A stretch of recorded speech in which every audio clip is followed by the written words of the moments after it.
안녕하세요. 경기도 일산에서 네일샵을 운영하면서 살고 있는 42세 여성입니다. 오늘 글을 쓰는 이유는 제가 겪은 기가 막힌 시집살이에 대한 사연을 들려드리기 위해서예요. 결혼을 한 여성이라면 누구나 시댁과 크고 작은 갈등을 경험하기 마련이라고 생각합니다. 그런데 제 경우는 기혼 여성들이 흔히 말하는 고부 갈등과는 차원이 다른 문제를 겪었어요. 돈 없고 가난한 집에서 태어났다는 이유만으로 저는 서러운 일을 참 많이 당했습니다. 없는 사람들끼리 모여 사는 뒷골목만 전전하면서 살았던 탓에 어렸을 때는 사람들이 전부 저희 집처럼 산다고 생각해서 가난한 걸 당연하게 여겼습니다. 하지만 사춘기가 지나고 철이 들면서 돈이 없으면 얼마나 무시당하고 사람 취급을 못 받는지 알게 되었습니다. 일용직 노동을 하는 아버지의 수입은 일정치 않아서 엄마가 식당 일을 하면서 생활비를 벌어오셨죠. 저도 그런 집안 사정을 잘 알고 있어 힘들어하고 있을 때였어요.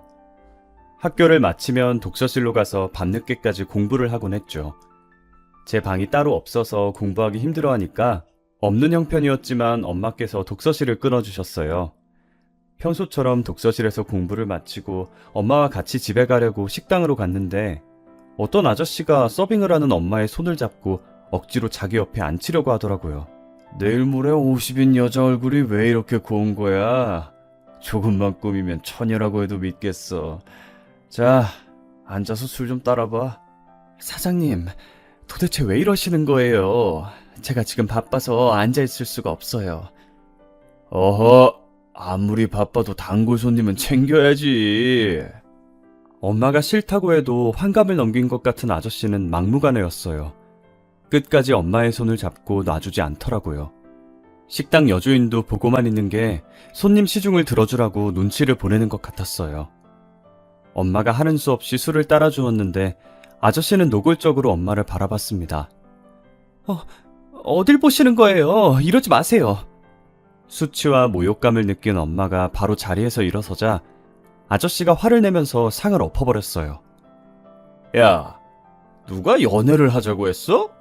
말동무나 해달라는데 왜 이렇게 비싸게 굴어? 에이, 술맛 다 떨어졌네. 아저씨는 기분을 잡쳤다면서 계산도 하지 않고 나가버렸어요. 돈을 못 받은 게 분했는지 여주인이 엄마를 불러서 몰아세우더라고요. 이런 일 하다 보면 단골 손님들 비위도 맞춰줘야지. 뭐가 잘났다고 손님한테 대들어? 이따위로 할 거면 나오지 마. 너 때문에 손님 더 떨어지면 어쩌라고 그래? 여주인이 거세게 몰아붙이자 엄마는 그저 죄송하다고 사과를 할 뿐이었어요. 저는 식당 밖에서 모든 걸 지켜보고 있을 수밖에 없었답니다. 이게 다 나 때문이구나. 날 키우느라 내가 대학 가겠다고 공부하느라 엄마가 저 고생을 하는구나 싶더라고요. 그래서 저는 그날 대학 진학을 포기했어요. 하루라도 빨리 돈을 벌어서 지긋지긋한 가난에서 탈출하는 게 제 인생의 목표였죠. 졸업을 하고 일자리를 찾아 동분서주 뛰어다녔지만 고졸의 사회 경험도 없는 초년생을 받아주는 회사는 없었어요. 다행히 그때 제 사정을 딱하게 여긴 담임 선생님께서 도움을 주셨죠. 고3 담임을 맡으셨을 때 제 집안 고민을 들어주면서 가끔씩 맛있는 것도 사주시고 응원해주신 분이라서 졸업 후 스승의 날에 찾아갔을 때였어요. 모교로 가서 선생님을 뵙자마자 제 취직 걱정을 해주시더라고요. 스승의 날이라고 와준 거야? 취직하느라 여유도 없을 텐데 무슨 시간을 다 내줬어. 안 그래도 취직하기가 힘들어서 포기하려고요. 일단 알바 먼저 해보려고 알아보고 있어요. 아, 그러니? 요즘 경기가 안 좋아서 좋은 일자리 찾는 게 쉽지가 않더라. 제가 시무룩하게 고개만 끄덕이고 있으니까 선생님께서 잠시 생각하시더니 제 일자리를 알아봐 주시겠다고 하더라고요. 내 지인의 지인이 사업을 하고 있는데 사무일을 맡아줄 격리가 필요하다고 하더라. 내가 한번 알아봐 줄게. 정말요? 말이라도 감사해요. 저를 생각하는 선생님의 배려는 고마웠지만 크게 기대하지 않았어요. 그런데 며칠 후에 선생님께서 그 회사로 가서 사장을 만나보라고 하시더라고요. 기쁜 마음으로 사장님을 보러 갔는데 생각보다 면접 자리가 편안하더라고요. 사장님께서 저를 보더니 예쁘다, 야무질 것 같다, 귀엽다는 칭찬을 해주셨어요. 무섭고 딱딱한 분위기일 것 같아서 전날에 잠도 잘 못 잤는데 괜히 긴장했다는 생각이 들었어요. 정수미, 네가 수미구나. 앞으로 같이 일할 사람이니 말 놔도 되겠지? 네, 그럼요. 저를 본 사장은 대뜸 말을 놓겠다고 한 게 좀 그랬지만 어른이니 그러려니 했어요. 사장님께서는 선생님을 통해서 저에 대해서 모두 들었다고 하시더라고요. 봐서 알겠지만 작은 무역회사야. 일은 크게 힘들지 않을 거야. 문제가 생기면 나하고 상의하면 돼. 내일부터 나와. 네? 이렇게 바로요? 왜? 다른 직장 구했어? 아니요, 그건 아닌데. 그럼 내일부터 출근하면 되겠네. 사무실 주소는 문자로 보내줄게. 지금 생각해도 참 이상한 게 몇 마디 물어보지도 않고 출근을 하라고 했거든요. 그런데 저는 첫 직장이라 세상 물정 모르고 시작을 했던 것 같아요. 다음 날부터 사장님이 알려주신 주소로 출근했는데요. 지금 생각해도 정말 기억하고 싶지 않네요. 사장님께서는 절 딸처럼 생각하신다면서 계속해서 저에게 추근덕댔어요. 간단한 복사와 팩스 보내는 법을 알려주신다더니 제 손을 만지려고 애쓰더라고요. 너무 무서워서 하지 말라고 소리치고 싶었지만 입이 떨어지지 않더라고요. 내일은 절대 출근하지 않으리라 생각하면서 퇴근하는 시간만 기다렸어요. 그런데 사장님께서 퇴근 시간까지 절 붙잡고 안 놔주셔서 깜짝 놀랐어요. 지금 어디 가려고? 내가 데려다 줄게. 아니다. 퇴근하고 뭐해? 같이 저녁 먹고 가라. 집에 가야 해요. 이거 놔주세요. 내가 뭘 했다고 그래. 손만 살짝 스쳤구먼. 피하기만 하고. 내가 그렇게 더러워? 아니요. 그게 아니라. 울긴 왜 울어? 내가 뭘 했다고. 나는 딸같이 챙겨주려고 그랬던 거야. 어디 가서 나 때문에 울었다고 하기만 해봐. 제가 눈물을 흘리니까 사장님도 선생님이 생각나는지 절 놔주시더라고요. 면접 때부터 이상하다고 생각했었는데 출근을 한 게 참 바보 같았죠. 지금은 안 그러지만 그때는 너무 어렸고 세상 물정 몰랐어요. 지금 저에게 그런 일이 일어났다면 통쾌하게 한 방 먹여줬을 텐데 말이죠. 당하고만 있던 게 얼마나 분했는지 가끔 그 사장의 얼굴이 아른거려서 속이 부글부글 끓는답니다. 퇴근한다며? 얼른 가! 선생님한테 이르면 너 오늘 일한 거 돈이고 뭐고 없다? 이 바닥에서 일 못하게 할 거니까 그렇게 알고 있어. 사장도 제가 서럽게 우니까 다시 안 올 거라고 생각했나 봐요. 담배를 뻑뻑 피면서 제가 가는 모습을 지켜보고 있더라고요. 그날 집으로 가는데 어찌나 서럽던지 회사가 다 이런 곳인가 싶었어요. 제가 1시간 떨어진 집에 도착하니 선생님께서 전화를 주셨어요. 이게 대체 무슨 일이야? 일하다가 갑자기 뛰쳐나갔다며? 선생님께서 무척이나 당황하시면서 제게 무슨 일이 있었냐고 물으셨어요. 근데 사장의 얼굴과 사장이 내게 했던 말들이 머릿속에서 떠나지를 않아 한마디도 못했어요. 제가 바보 머저리였죠. 그때 속 시원하게 그 변태가 한 짓을 고발해서 망신을 주는 거였는데 말이죠. 지금의 저라면 뭐? 제가 일하다가 뛰쳐나가요? 마음 같아서는 그 대머리 이마를 신명나게 때리고 싶었는데 참았어요. 날 딸이라고 생각한다고 해놓고 아주 지 마누라 마냥 만지더라고요. 선생님은 어떻게 그런 놈을 소개시켜 주실 수 있으세요? 라고 소리쳤을 거예요. 하지만 그 당시에는 손을 만지거나 허리를 감싸는 것뿐이라서 이걸 말해봤자 소용이 있나 싶더라고요. 무슨 일이 있었던 건 아닌데 일이 잘 안 맞아서 힘들어서 그랬어요. 그래서 이렇게 말해버리고 말았어요. 선생님은 할 말을 잃으셨는지 한숨을 쉬면서 저보고 쉬라는 말만 하시더라고요. 그 뒤로 담임쌤과 연락도 끊겼어요. 정말 힘든 시기였죠. 사람 만나기가 힘들었고 특히 그 사장과 비슷한 연령대의 남자를 만나면 머릿속이 새까매지는 기분이 들었어요. 취직을 하려고 면접을 보러 가면 항상 사장 또래가 저를 맞이하니 면접을 잘 볼 수 있을 리가요. 회사에 가서 또 부당한 짓을 견디고 있어야 한다는 생각에 사장님이나 대표님의 질문을 해도 한마디도 하지 못했어요. 그래서 바로 취업을 하지 못했답니다. 혼자서 할 수 있는 일이 뭐가 있을까 생각했는데 매일 가던 편의점이 생각나더라고요. 그곳에서는 사장 또래가 안 보였고 30대 정도 되어 보이는 남자가 늘 카운터를 보고 있었거든요. 그래서 급한 대로 편의점에서 알바를 시작했어요. 편의점 사장님은 31살의 젊은 남자였어요. 사장님은 남자치고는 말이 많은 편이어서 수다스럽다는 느낌이 들 정도였어요. 사장님과 같이 일할 때 힘든 점이 한 가지 있었어요. 그가 재미없는 농담을 해도 웃어줘야 한다는 겁니다. 수미야, 내가 재밌는 얘기 해줄까? 사장님은 정말 재미있는 이야기라고 했지만 제가 이미 알고 있는 것이었죠. 하지만 저는 사장님의 말에 맞장구를 쳐줘야 했어요. 네, 사장님 너무 웃겨요.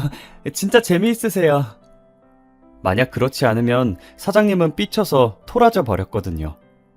그건 말고 어려운 건 없었어요. 어쩌다 진상 손님들이 있었지만 사장님이 처리해줬습니다. 수미야, 우리 둘만 있을 때는 편하게 오빠라고 불러. 아, 그래도 사장님인데. 야, 우리 사이에 뭐 어때? 괜찮아. 처음에는 어색해서 오빠라는 말이 입 밖에 나오지 않았지만 1년이 지나자 저는 사장님을 자연스럽게 오빠라고 부르면서 슬며시 말을 놓기도 했어요. 그러다가 자연스럽게 저한테 남자친구는 있냐, 엄마 아빠는 뭐 하시냐, 학교는 안 가냐 등등 다양한 질문을 하시더라고요. 당연히 저는 불편한 질문들이라서 그럴 때마다 표정이 굳었죠. 그냥 뭐 엄마 아빠는 일하시고 학교는 가기 싫어서 안 가는 거예요. 아니, 나는 네가 궁금해서 물어봤던 건데 기분 나빴어? 자꾸 물어보셔서 좀 그래요. 아, 불편했구나. 나는 대학을 안 갔거든. 난 괜찮아서 불편할 걸 생각 못했다. 요즘 전문대라도 가는 추세니까 왜 안 가나 궁금했어. 가고 싶었는데 못 간 거면 도와주려고 했지. 어떻게 도와주게요? 등록금이라도 내주시게요? 네가 공부하고 싶으면 그렇게 해줄게. 도대체 왜요? 처음에는 나한테 원하는 게 있나 싶었어요. 저한테 트라우마를 안겨준 그 대머리 사장이 생각나서 의심이 가더라고요. 세상에 공짜가 어디 있나요? 저는 무슨 꿍꿍이가 있어서 이런 거라고 생각했는데 편의점 사장이 뜻밖의 말을 꺼냈어요. 내 동생이랑 닮아서 그래. 내 동생이 대학 가고 싶어 했는데 그때 형편이 안 좋아서 못 갔거든. 그렇게 여유 있음 지금이라도 보내면 되잖아요. 집을 나갔어. 가난해지니까 가족들이랑 사이가 안 좋아지더라고. 지금이라도 돌아와서 대학 가겠다고 하면 좋겠다. 그럼 당장이라도 보내줄 텐데. 사장님이 씁쓸한 표정으로 동생이 그립다고 말하는데 마음이 흔들리더라고요. 가난이라는 게 참 무섭다고 말하는데 공감이 가기도 했죠. 사장님이 어떻게 해서 성공했는지 무용담을 들려주는데 너무 멋진 사람이라는 생각이 들었어요. 편의점 하기 전에 별의별 짓을 다 해봤어. 평범한 회사인 줄 알았는데 들어가 보니까 다단계 회사인 거 있지? 조용히 나오느라 고생했었지. 그때는 정말 세상 물정 몰랐어. 주식 공부해서 번 돈 아니었으면 편의점도 못 차렸을걸? 어떻게든 가난에서 벗어나려고 주식은 물론 공무원 공부, 자격증 공부, 공부랑 공부는 다 해봤다고 하더라고요. 이 사람이라면 배울 점이 많겠다 하는 생각이 들자 자연스럽게 마음의 문이 열렸던 것 같아요. 그러다가 단둘이 술을 마시는 일도 잦아졌죠. 처음 며칠은 편의점 근처 술집만 찾았지만 시간이 지나자 사장님 집에서만 먹게 되었어요. 퇴근 후 술을 마시는 횟수만큼 저희들 사이는 점점 가까워졌죠. 그때부터 저는 사장님에게 반말을 할 수 있게 된 것 같아요. 제가 너무 방심해서일까요? 결국 넘지 말아야 할 선을 넘고 말았죠. 술김에 딱 한 번 잤는데 한 달 뒤에 전 임신을 했다는 사실을 알게 되었어요. 그래도 전 오빠를 믿었어요. 설마 애를 지워라, 어떻게 해봐라, 책임 전가하지는 않겠지 싶었습니다. 그런데 생각과는 다르게 애를 가졌다는 말을 꺼내자 오빠의 얼굴이 심각해지더라고요. 애가 생길 거라는 생각은 전혀 못했는데. 뭐라고? 지금 그 반응은 뭐야? 아니, 왜 화를 내? 책임지면 될 거 아니야. 그런데 왜 그렇게 말을 해? 어차피 책임질 거 좀 좋게 말해줄 수 없어? 내가 뭘 했다고 그래? 한숨 쉰 게 그렇게 잘못했어? 정말 할 말이 없어지더군요. 울며 겨자 먹기로 책임지겠다고 하는 것 같았지만 어쩔 수 없었어요. 지울 용기도 없었고 지우고 싶지도 않았어요. 오빠 집안이 돈이 많은 알부자라는 걸 알고 있어서 내심 애만 키우면서 돈 걱정 안 해도 되겠구나 싶었거든요. 하지만 좋다고만 생각했던 장점이 결혼을 해보니 가장 큰 문제라는 생각이 들더라고요. 시댁에 돈이 많은 게 무슨 문제가 되냐고 생각하시겠지만 반대로 제 친정에 돈이 너무 없어서 문제였어요. 처음에는 그런 생각을 못했는데 시어머니를 만난 다음에 돈이 없으면 결혼도 쉽지 않다는 걸 깨닫게 되었습니다. 저희 집안의 가난이 얼마나 컸는지 시어머니께서 제가 고졸에 혼전 임신을 했다는 것조차 신경 쓰지 않으셨어요. 오직 돈 문제를 걸고 넘어지시더라고요. 네, 내가 우리 아들한테 들은 게 있는데 아버지는 노가다하고 엄마는 식당에서 서빙을 하고 있다고? 네, 어머님, 맞아요. 집도 없이 월세방에서 지내고 있는 것도? 네, 맞아요. 제가 기가 죽어서 기어가는 목소리로 말하니까 시어머니는 기가 막힌 표정을 지으셨어요. 그런데 편의점 알바를 하고 있어? 나이도 젊은 게 어디 취직도 안 하고? 하고 싶은데 사정이 있어서. 사정은 무슨 사정? 집안이 그 꼴이면 제대로 된 직장을 갈 생각을 해야지. 편의점 알바로 하루 벌어서 하루 먹고 살 생각하면서 어떻게 딸을 시집 보낼 생각을 하니? 너도 그렇고 네 부모는 염치라고는 없는 거니? 시어머니는 첫 대면인데도 대놓고 모욕적인 말을 퍼부으셨어요. 그런데 또 맞는 말이라 할 말이 없더라고요. 그래놓고 우리 아들을 꼬셔? 임신도 네가 하고 싶어서 한 거지? 우리 아들이 돈 있어 보이니까? 그런 거 아니에요. 긴 말 할 거 없어. 난 이 결혼 반대야. 없어도 이렇게 없는 집안하고 사돈 맺었다가는 우리 집안까지 거덜나고 말 거야. 엄마, 그게 무슨 소리야? 요즘 세상에 돈으로 결혼하는 사람이 어딨어? 그리고 애를 가졌는데 그냥 두면 어쩌라고. 이 녀석이 뭘 잘했다고 큰 소리야. 애 때문에 저런 거지 발사개 같은 것한테 발목 잡혀서 평생을 살겠다는 거니? 시어머니는 단호하게 나오니까 잠자코 보고만 있던 아주버님까지 나오시더라고요. 엄마, 엎질러진 물이야. 진호가 성급했던 건 맞지만 재수 씨를 미혼모로 만들 수는 없잖아. 그러면서 이 동네에서 나고 자랐는데 소문이라도 나면 어쩌냐고 귓속말을 하는 거 있죠. 아주버님이 편의점도 이제 자리 잡아서 장사가 잘 되고 있다고 다 들리게 속닥거리시더라고요. 이보다 좋은 부지도 없다면서 지금 하고 있는 식당도 옮기면 우리가 손해라고 쑥덕거리는데 일부러 들으라고 하는 말인지 속이 상해서 고개만 숙이고 있었습니다. 그러니까 시어머니께서 탐탁지 않은 얼굴로 저를 부르시더라고요. 나는 며느리가 집안에서 놀고 먹는 꼴은 못 본다. 결혼하면 내 식당에 나와서 일하거라. 식당이요? 그래, 우리 집안이 잘 사는 건 알고 있고 내가 땡땡 식당 운영하고 있는 거는 모르고 있었나 보지? 시어머니가 비꼬는 말을 들으니 정신이 번쩍 뜨이더라고요. 땡땡 식당은 동네에서 맛집으로 유명한 큰 식당이었어요. 그 식당이라면 꽤 오랫동안 돈을 갈퀴로 모았을 텐데 제가 남편을 쳐다보고 있으니 어색하게 웃기만 하더군요. 제 예상이 맞았어요. 남편이 예전에 어려웠고 동생이 대학을 못 갔고 했던 것들이 다 거짓말이었던 거였어요.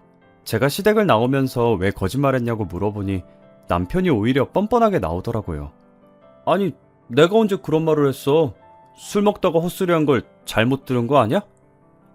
이런 작자한테 넘어가 임신을 하다니 그저 제 외모만 보고 한번 잤으면 해서 이런저런 말로 제 마음에 들려고 떠본 거였어요. 제가 대학 이야기나 돈 이야기, 집안 이야기를 할 때마다 퉁명스럽게 변하고 옷도 추레하게 입으니 이런 이야기를 하면 좋겠다 생각했던 거죠. 당신 거짓말하니까 좋아?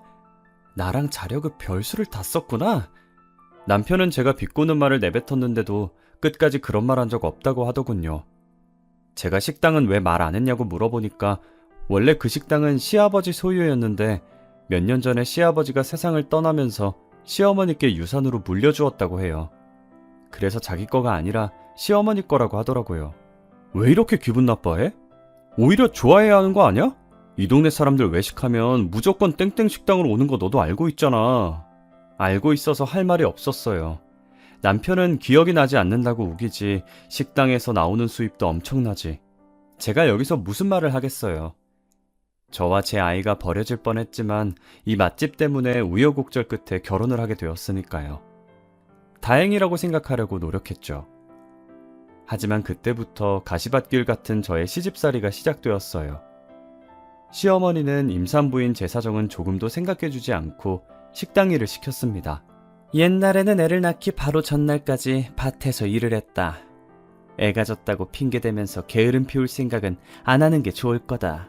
저는 시어머니의 감시를 받으면서 식재료들을 옮기거나 다듬어야 했죠. 청소와 서빙까지 잠시도 쉬지 못하고 몇 사람 몫의 일을 해야 했어요. 어찌나 저를 부려먹던지 식당 직원들도 저를 애처로운 눈빛으로 바라볼 정도였습니다. 제가 눈물을 흘리면서 양파를 깠다, 대파를 다듬었다, 정신없이 일을 하고 있으니 얼굴에 흐른 눈물과 땀까지 대신 닦아주셨습니다. 아휴, 애 가진 며느리한테 너무하는 거 아니야? 저러다 애 떨어지면 어쩔 거야. 이제 익숙해져서 괜찮아요. 저는 재료 손질하고 갈 테니까 얼른 먼저 퇴근해 보세요. 에휴, 이걸 다 언제 하려고 퇴근하래. 같이 하자. 이런 식으로 제가 할 일을 도와주신 적이 많이 있었습니다. 시어머니는 카운터에 앉아서 탱자탱자 놀면서 말만 많다, 성질이 더럽다, 텃세가 심하다, 뒤에서 험담을 하는데 속이 시원할 때가 많이 있었습니다. 하지만 그것도 잠시, 식당 일하는 아주머니들보다 시어머니를 더 많이 보니 제 속은 썩어 문드러질 것 같았어요. 야, 이리 와봐. 진호가 편의점 알바를 뽑겠다는데 내일부터는 편의점에도 나가라. 괜히 비싼 돈 들여서 사람을 쓸 필요 없잖아? 주방 보조 일을 하고 있는 저를 다짜고짜 부르더니 편의점 일도 하라는 거 있죠? 정말 어이가 없는 말이었어요. 홀몸도 아닌 제게 식당 일을 마치고 밤에는 편의점에서 남편을 도와주라니요. 네? 어머니, 저 홀몸이 아니라서 힘들어요. 제가 그럴 수 없다 조심스럽게 이야기하니 남편도 옆에 서서 짜증을 내더라고요. 엄마 미쳤어? 지금도 힘들게 일하는데 편의점에 나와서 두탕을 뛰라는 거야? 그러다 유산이라도 하면 어쩌려고 그래? 넌 닥치고 가만히 있어. 자꾸 대들면 편의점 팔아버릴 거야. 내가 애야? 왜 자꾸 편의점으로 협박하는데? 뭐 협박? 그러니까 주식한다, 자격증 공부한다, 공무원 한다 나댈 때부터 잘했어야지. 집에서 노는 놈 편의점 줬더니 뻔뻔 실없네. 식당 잘 안 돼서 빚더미 나 앉았을 때를 생각해봐. 너 그때였으면 집도 없이 길바닥에서 잤어야 돼. 그 말을 듣는 순간 제가 바보 같더군요. 남편이 한 말이 전부 다 거짓이라는 생각이 들었습니다. 저한테 잘 보이려고 주식해서 벌어놓은 돈으로 편의점을 시작했다고 말했나 봅니다. 자격증이니 공무원이니 말만 번지르하게 해놓고 호감을 산 남편이 미웠죠.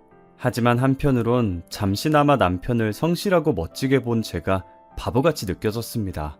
남편도 찔렸는지 제 눈치를 보면서 소리치더군요. 여기서 그 말이 왜 나와? 대학 보내준다고 할 때 대학이라도 가지. 나이 먹고 대학 가는 게 뭐가 창피하다고. 그냥 너 같은 놈은 지원해주지 말 걸 그랬다. 취직도 싫다고 고집 피우는 놈을 내가 뭐가 예쁘다고. 시어머니의 독한 말에 남편은 입을 다물어야 했어요. 학구열 있고 도전하는 걸 좋아한다고 생각한 남편이 대학도 가지 않고 취업도 하지 않으려고 했더군요. 결혼하고 나니 남편의 실체가 보이기 시작했습니다. 남편도 그때부터 본색을 드러내고 자신의 본성을 불더군요. 엄마, 왜 말을 그렇게 해? 집에 돈도 많은데 집안에 한 명쯤은 먹고 놀아도 되잖아. 그러니까 수미한테도 일 시키지 마. 내가 어떻게든 편의점으로 먹여 살릴게. 뭐? 돈 많은 집안 믿고 2년 넘게 백수로 지내겠다고 뻐긴 놈을 무슨 수로 믿어? 시어머니가 남편 등짝을 짝 한 번 때리면서 그렇게 원하던 사장님 소리 듣더니 미친 거냐고 소리치시더군요. 그러면서 그 편의점이 어떻게 네 거냐, 내 명의로 되어 있으니 내 거라고 말씀하시더라고요. 남편이 시어머니께 꼼짝을 못하는 이유가 뻔히 보였죠. 저도 이 집안에 사는 이상 시어머니께 꼼짝도 못할 것 같아 시어머니의 말을 어쩔 수 없이 따랐습니다. 식당 일을 끝내고 바로 편의점 일을 하러 갔죠. 남편이 편의점 문을 열고 들어온 저를 보자마자 창고 쪽으로 손짓하더라고요. 여보, 힘들지? 당신은 창고에서 쉬고 있어. 내가 알아서 할 테니까. 고마워. 그런데 어머니께서 알지 않으실까? 아냐, 절대 몰라.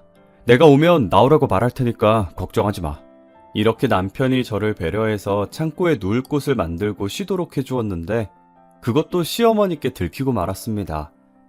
시어머니는 편의점에 설치된 CCTV를 통해서 제가 뭘 하는지 다 보고 있었던 거예요. 업자를 통해서 편의점 CCTV를 휴대폰으로 볼 수 있는 앱을 휴대폰에 깔아놓고 저를 감시했던 겁니다. 그래서 다짜고짜 전화를 하시더니 저에게 소리를 고래고래 지르시더라고요. 일을 하라고 했더니 나를 속이고 잠만 퍼질러 자면서 남편을 부려먹어? 한 번만 더 나를 속이려고 들면 당장 이혼시킬 테니까 그렇게 하라! 하루에 서너 시간밖에 못 자고 하루 종일 일을 하다 보니 결국 우려했던 일이 벌어지고 말았어요. 식당에서 일을 하던 저는 갑자기 쓰러지고 말았죠.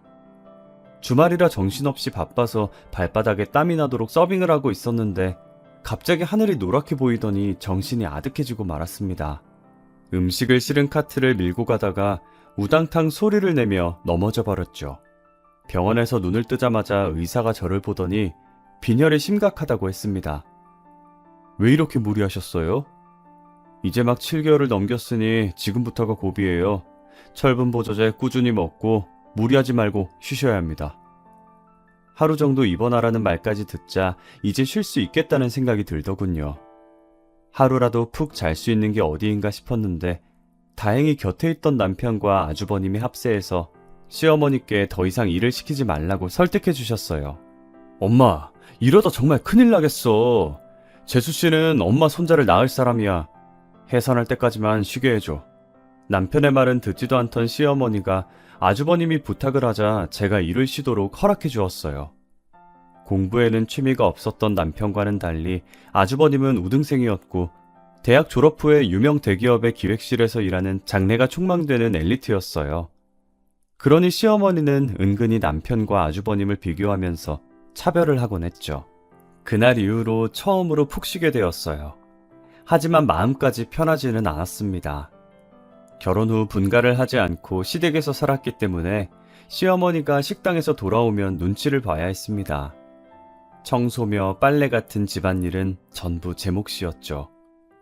시어머니 눈치를 보면서 피가 마르는 것 같은 시간을 보낸 뒤에 저는 아들을 낳았습니다. 산부인과 의사도 아직 빈혈 증상이 남아있으니 당분간은 편히 쉬면서 몸조리를 잘하는 게 중요하다면서 좋은 산후조리원에서 회복할 것을 권했어요. 남편도 조리원을 알아봐 주겠다고 말했는데 시어머니가 그걸 알고 펄쩍 뛰면서 안 된다고 하는 겁니다. 너 미쳤어? 돈을 길바닥에 뿌리는 한이 있어도 저게 조리원에 들어앉아서 호강하는 꼴은 못 본다. 당장 집으로 들어오라고 해.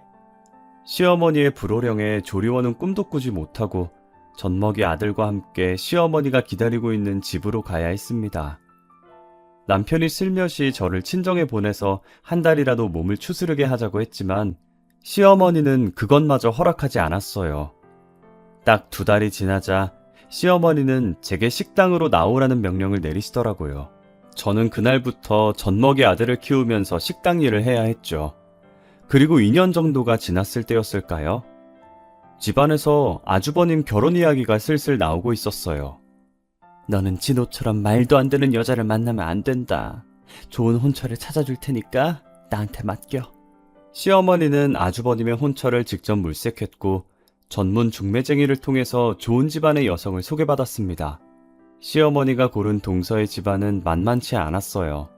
사업가 집안으로 재력이 탄탄했고 동서는 해외 유학파 출신의 교양과 세련미가 넘치는 커리어 우먼이었어요.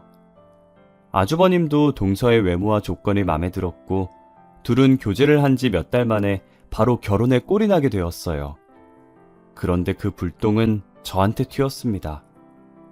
시어머니는 모든 면에서 저와는 정반대의 좋은 조건을 가진 동서와 비교하면서 심한 모욕감을 주었어요.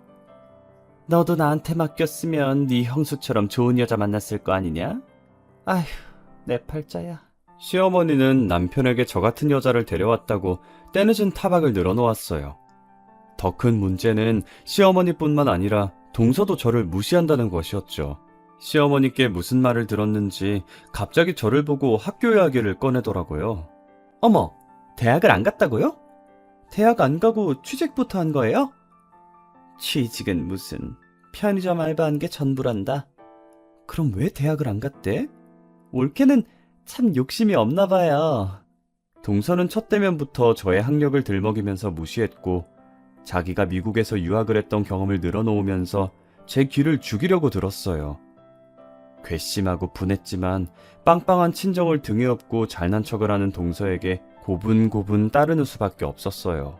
손이 동서였고 나이도 저보다 많아서 시어머니 말고 상전이 하나 더 생긴 꼴이었죠. 시어머니의 태도는 더 가관이었어요.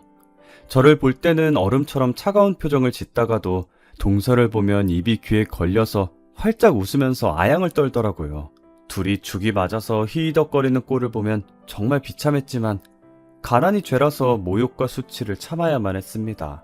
동서는 결혼 후에 당연히 분가를 해서 살았지만 자주 시댁에 들렀어요.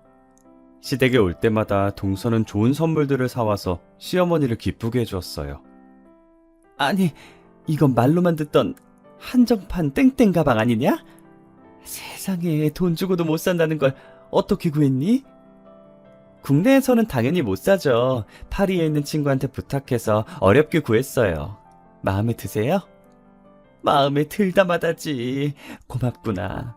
며느리라고 하나 더 있는 건 지금껏 시애미한테 선물이라고는 할 줄 모르는데 내 생각해주는 사람은 너밖에 없구나. 둘은 만나기만 하면 저를 무시하게 바빴어요. 동서가 임신을 하게 되자 시어머니의 차별은 극에 달했습니다. 이제부터 절대 무리하지 말고 푹 쉬면서 몸조리하거라. 애 낳고 나면 호텔 같은 조리원을 예약해놨으니까 거기서 지내면 될 거야. 어머님, 정말 감사해요. 첫째는 어머니가 원하시는 아들 낳았으면 좋겠네요. 아니다. 요즘 세상에 딸이면 어떠냐? 넌 아무 걱정하지 말고 건강하게 애를 낳을 생각만 해. 아무리 제가 내세울 것 없다고 해도 며느리인데 대우하는 게 이렇게 다를 수가 있는지 기가 막히고 억울하기만 했어요. 동서는 출산을 했는데 아쉽게도 딸이었어요. 하지만 시어머니는 그저 좋아라 하면서 웃기만 하셨죠. 제가 아들을 낳았어도 쳐다보지도 않던 것하고는 딴판이었어요. 오히려 저보고 동서 뒷바라지를 하라는 명령을 하더라고요. 너 내일부터 큰애 조리원에 가서 뒷바라지 해준 다음에 식당으로 오거라. 오후에 늦게 나와도 되니까 큰애 잘 보살피도록 해. 시어머니는 저를 동서의 전속 몸종으로 임명해버렸어요.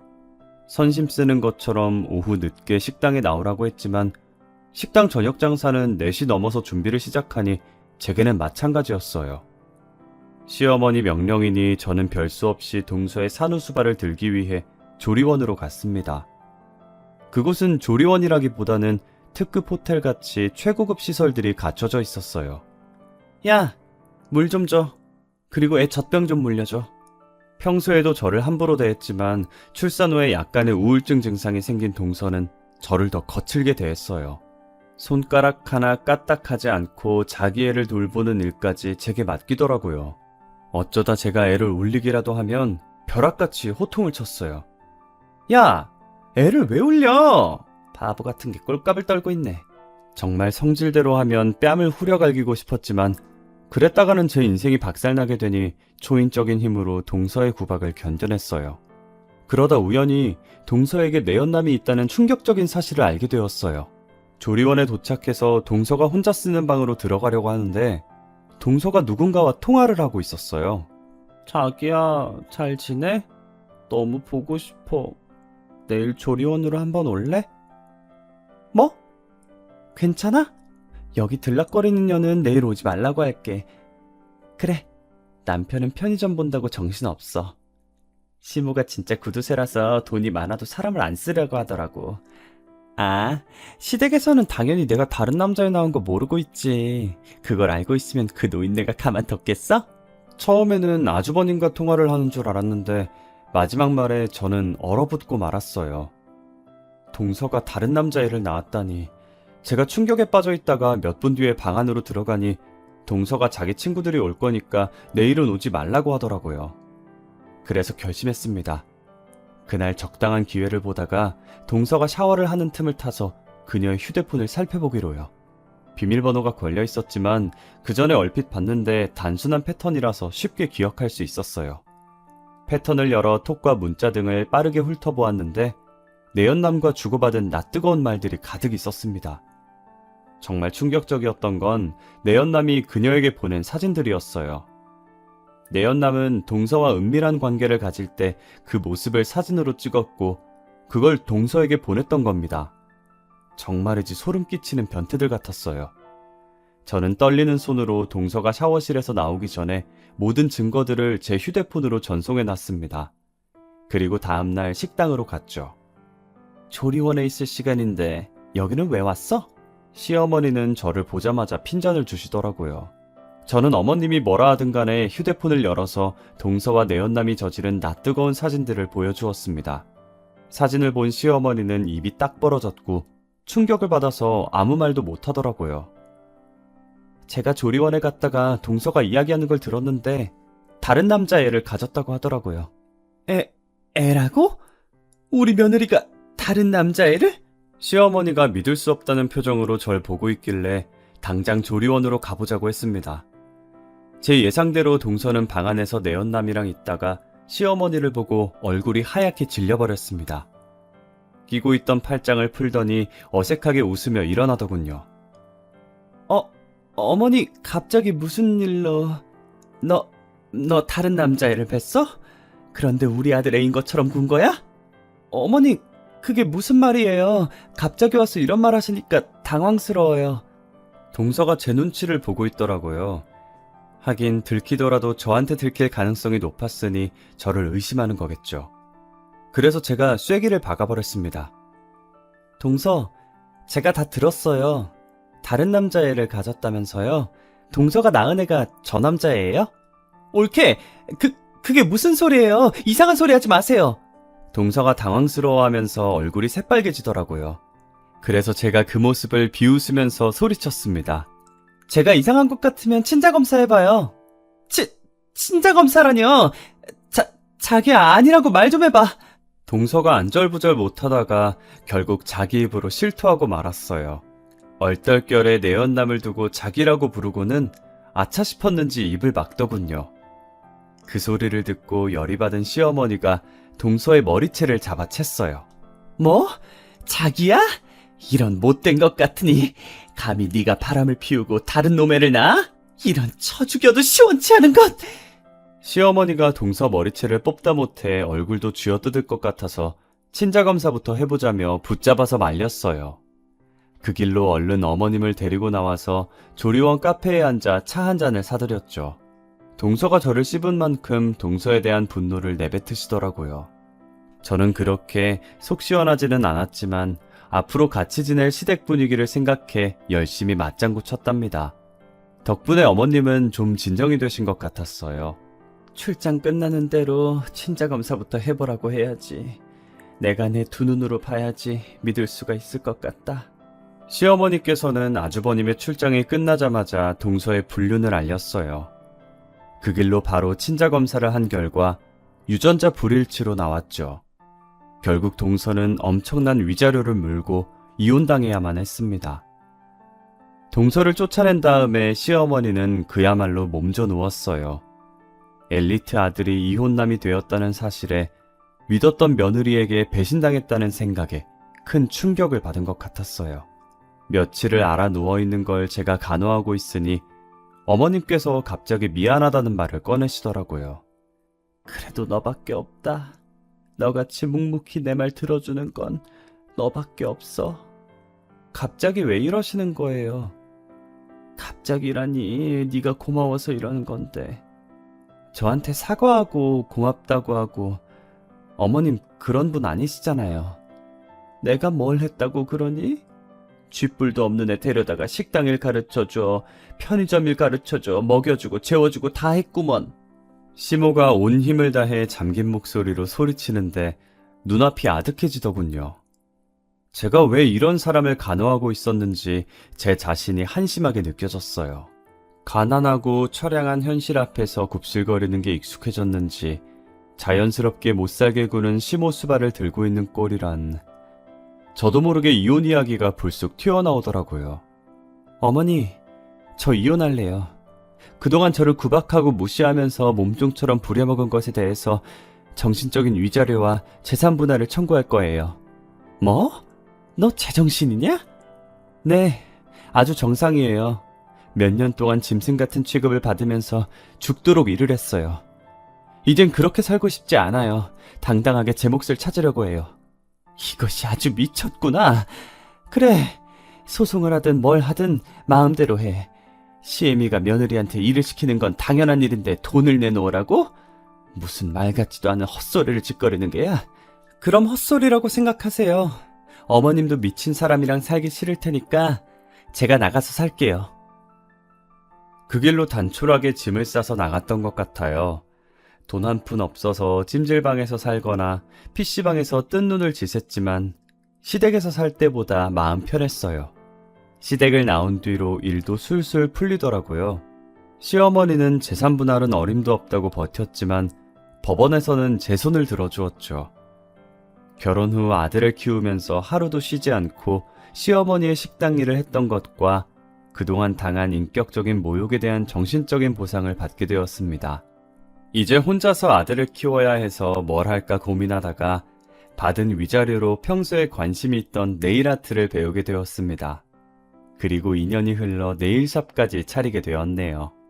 3년이 지난 지금은 고정 고객들이 꾸준히 늘어서 저와 아들이 먹고 사는데 큰 지장은 없답니다.